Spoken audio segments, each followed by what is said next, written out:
Hello, everyone. Welcome to the Week 7 recap. In the Week 7 Tundra rankings, we are not in the Tundra this week, mainly because I am off. I won't be winning. I just want to let you guys know I probably won't be winning a ring this year. But I got one this weekend. I've seen several of you in person. It's great to see all of you.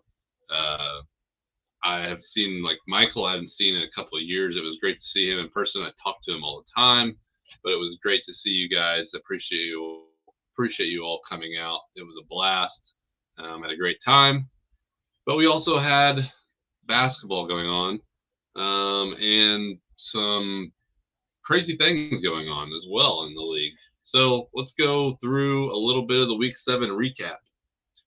The Beecher Creatures.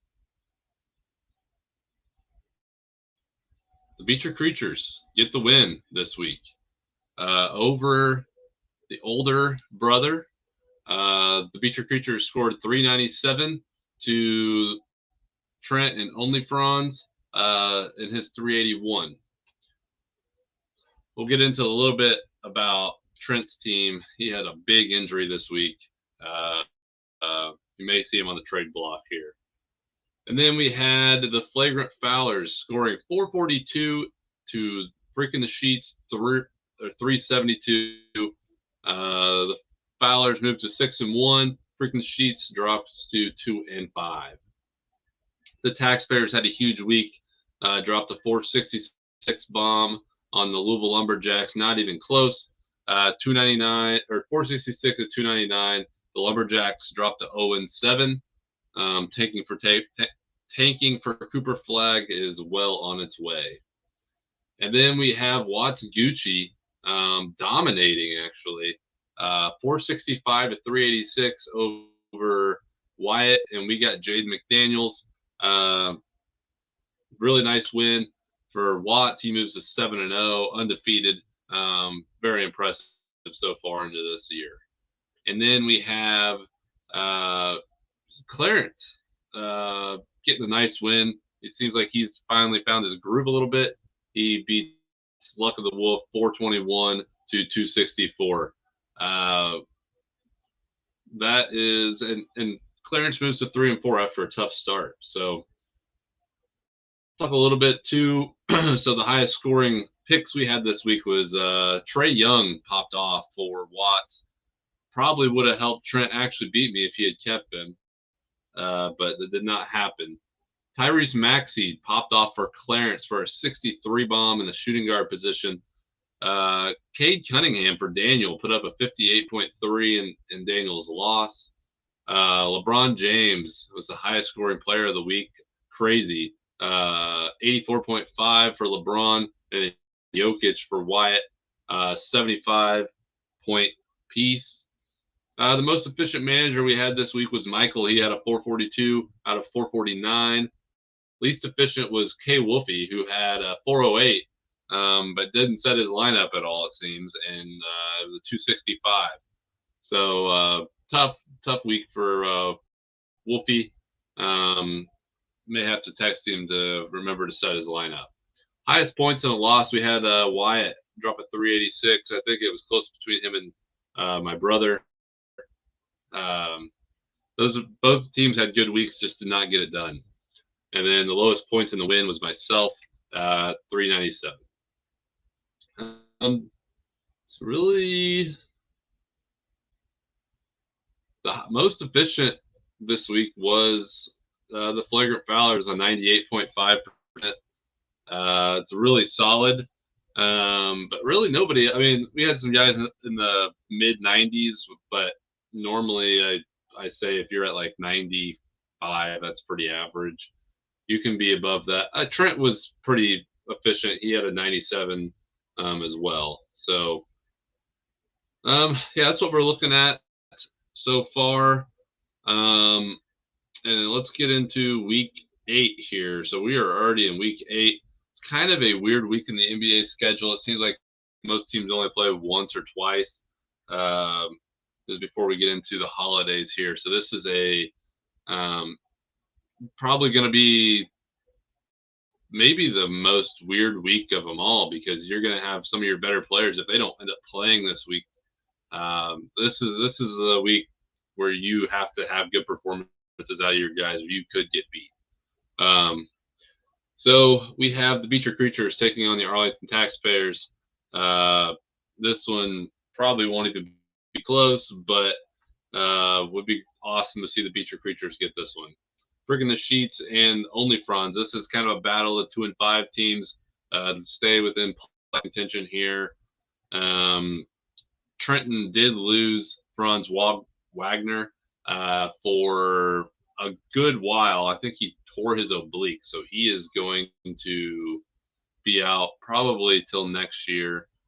He's put him on the trade block if anybody's rebuilding already. Might be somebody Murph wants, might be somebody Daniel wants. Trent's obviously going for it this year with some of the trades he's made.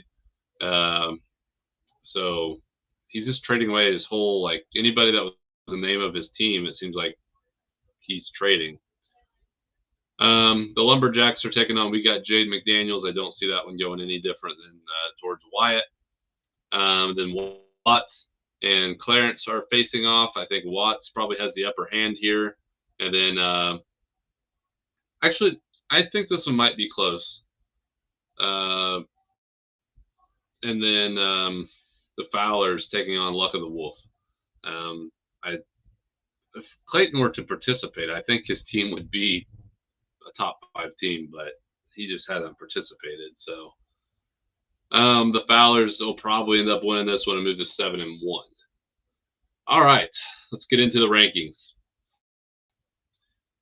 Starting at number 10, no surprise to anybody, this team is 0-7 to start the year. The lowest scoring team in the league, the Louisville Lumberjacks, still in tank mode. Not much to say about this team, but they are coming in at number 10. At number 9, we have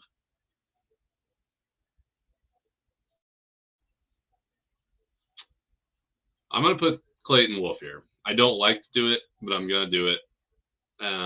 I think this team is actually really good. He just needs to participate and set his lineup. He's lost 5 straight after starting out 2-0. Not trending in the right direction for K. Wolfie. At number 8, putting Only Franz and Trent at number 8. This team lost a big piece this week. His best player, one of his best players, in my opinion. And he's now lost 3 straight. He's not performing at the level I think he was hoping his team would. He did come out and start 500, but he's now dropped 3 straight. So I think it's appropriate for Trent to slide a little bit in these rankings. So he is coming in at number 8. At number 7, we have Freaking the Sheets and Daniel. Daniel has also lost. He's lost 2 straight. This team just does not seem to have kind of that upper echelon just ability. The whole Joel Embiid thing has really screwed this team up. It was clearly built around Joel, and I don't know. This team, the first year of the league, was very solid and one of the better teams, but he just hasn't added the pieces I think that it's necessary to keep this team kind of rolling. It's kind of fallen flat. He's got a lot of just average players, and then he has Joel Embiid, who's a great player who doesn't play. So his ceiling definitely gets capped every week. And then I'm going to put the Beecher Creatures at 6 right now. Winners of 2 straight, sitting at 3-4. I think this team could hover around 500 if they can continue to beat up some of these bottom teams, like the Lumberjacks, Wolf's team, Daniel's team. I think that this team could sneak into the playoffs like they did last year, and at least maybe give somebody a run for their money. They got a lot of pieces. There's just a lot of young pieces. We don't have a single team or a single player. I believe that's a normal player that I actually play above the age of like 26. So we are very young, up and coming, and hopefully that pays off for us. At number 5, we have Clarence, who's also sitting at 3 and 4, but he has kind of caught fire. Knew it was coming at some point, but yeah, wasn't expecting it to just all of a sudden pop. I guess LeBron having that huge game last week, absolutely crazy at his age. But he has the pieces to be competitive. I honestly think he does give Watts a little bit of a run for his money this week. I would love to see Watts face a little bit of adversity because you don't want to go throughout a whole season and maybe you lose one or two. But Watts is deep enough; it's not going to matter. All right, at number 4, this is where it gets interesting, right? This is where the top teams. Oh, we got one comment before we kind of move on from the middle tier. Big Creatures fan this week. We all are. We all are. We're cheering for Wemby. We're hoping that we can knock off the taxpayers. I did put the taxpayers on blast a couple weeks ago. But back to number 4 here. I am going to put Wyatt, and we got Jay McDaniels at 4. I think this team maybe got a little too much love a couple weeks ago, maybe inflated them a little bit. I still think this is one of the top 4 teams in the league. It kind of reminds me of where Daniel was 2 years ago. The team on paper was solid, wasn't the top echelon, but it was a very good team. I think maybe I threw them in that a little too early. But sitting at 5 and 2, they're sitting in a good spot. I think Wyatt needs to add and talk to some of these bottom tier teams and see what he can add to try and maybe make a push this year. I think he's definitely in that conversation, but it's going to take quite a bit to knock off one of these top 3 teams. So Wyatt's coming in at 4 here. At number 3, have the Arlington Taxpayers and Austin Marsh.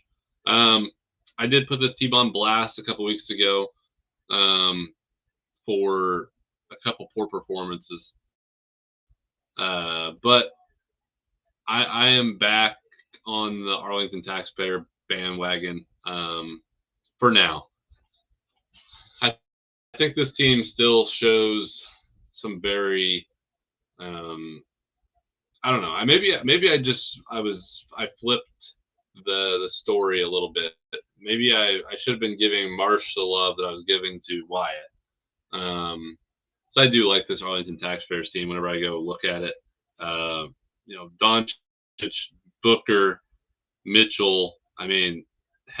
Davis, Vucevic.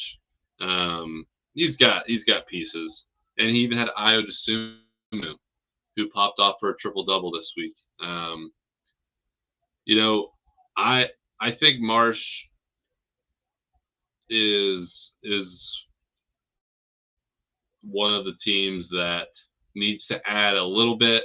I don't think he needs to go out and go crazy, but I think he needs to add a little piece here as we get towards the middle of the season. Give him some depth, give him some pieces to make a push at these top 2 teams that I have here. Because right now, Watts, in my opinion, is a team everybody is going to have to be gunning for. I think that there is a substantial lead between Michael, Marsh, Wyatt, and Watts. I think there needs to be some moves. It's obvious these teams are top 4, but there's really 1, and then there's 3, and then there's 2, and then there's 3 more after that. So, yeah, The taxpayers coming in at 3. The Fowlers are on a 5-game win streak. They're my number 2 team. Kind of just gave it away when I was talking about the teams. The Fowlers, yeah, they have youth. They have youth. They have um, Tyrese Halliburton, who loves his snow bunnies, and they have just some mean talent on this team, top to bottom. Uh, I I think if there is a team that's going to give Watts the biggest run for the money as the year goes on, I think if the Fowlers move some pieces, um, they could be right there. They are not far off. Um, but I like I said earlier, I think that there is a big gap between the Fowlers right now and Watts. So Watts coming in at number 1. What more? I mean, I've said it weeks past. What more could you ask for in a team? This team is just so deep. It's just stupid. I think every one of these guys on his team would be a for sure starter for me, even his bench. So yeah, Watts coming in at number 1, no surprise. I've been glazing over him since week 1. So uh, we have, yeah, I already went through the matchups. So if I see any upsets this week, um,